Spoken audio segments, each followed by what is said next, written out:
গীতা প্রতিটি মানুষেরই ধর্মশাস্ত্র। মহর্ষি বেদব্যাস। শ্রীকৃষ্ণকালীন মহর্ষি বেদব্যাসের পূর্বে কোনো শাস্ত্র লিপিবদ্ধ ছিল না। শ্রুত জ্ঞানের এই পরম্পরা ভঙ্গ করে তিনি 4 বেদ, ব্রহ্মসূত্র, মহাভারত, ভাগবত এবং গীতার মতো গ্রন্থগুলিতে সর্বসঞ্চিত ভৌতিক এবং আধ্যাত্মিক জ্ঞানরাশিকে সঞ্চালিত করে শেষে নির্ণয় করলেন যে সর্বোপনিষদ গাব দগ্ধা গোপালনন্দন।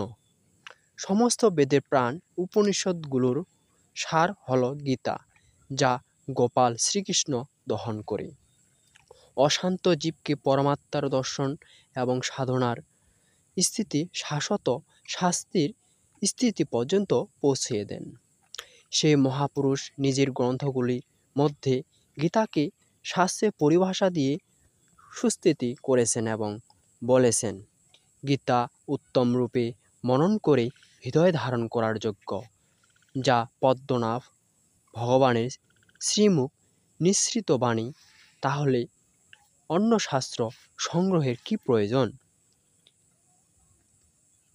অর্থাৎ একমাত্র শাস্ত্র গীতারই দেবকীপুত্র ভগবান শ্রীমুখে গায়ন করেছেন। প্রাপ্ত করার যোগ্য দেব একজন। সেই গায়নতে যে সত্য সম্বন্ধে বলেছেন তা হল আম্বা। আত্মা অতীত কিছুই শাশ্বত নয়। সেই গায়নতে মহাযোগেশ্বর কি জপ করতে বলেছেন? ওম। অর্জুন, ওম অক্ষয় পরমাত্মার নাম। ওম জপ করে ও ধ্যান আমার স্বরূপে কর। ধর্ম একটাই, গীতায় বর্ণিত পরমবেদ, একমাত্র পরমাত্মার সেবা। তাকে শ্রদ্ধাপূর্বক নিজের হৃদয়ে ধারণ করো। অতএব গুরু থেকেই গীতা আপনার শাস্ত্র। ভগবান শ্রীকৃষ্ণের হাজার হাজার বছর পরে পরবর্তী যে মহাপুরুষগণ একমাত্র ঈশ্বরকে সত্য বলেছেন, তারা গীতারই সংবাদবাহক।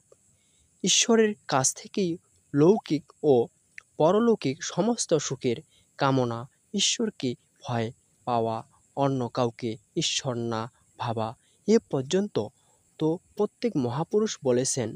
কিন্তু ঈশ্বরীয় সাধনা ঈশ্বরের কাছে নিয়ে যায়, এটা কেবল গীতাশাস্ত্রেই ক্রমবদ্ধভাবে সুরক্ষিত। গীতাশাস্ত্র অধ্যয়নে সুখ শান্তি তো লোভ হয়ই, তার সঙ্গে এই শাস্ত্র অক্ষয় অনাময় পরমোদ্যও প্রদান করে। প্রাপ্তির জন্য অধ্যয়ন করুন গীতার গৌরপ্রাপ্ত টিকা যথার্থ। গীতা যদুপদি বিশ্বে সর্বত্র গীতা সমাদৃত।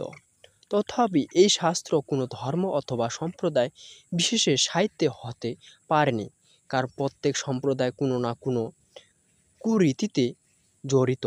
ভারতবর্ষে প্রকাশিত গীতাশাস্ত্রে বিশ্বের মনীষীদের কাঙ্ক্ষিত গ্রন্থ গীতাশাস্ত্র অধ্যায়স্থ দেশ ভারতবর্ষের অধ্যায়স্থ গঞ্চিত গ্রন্থ।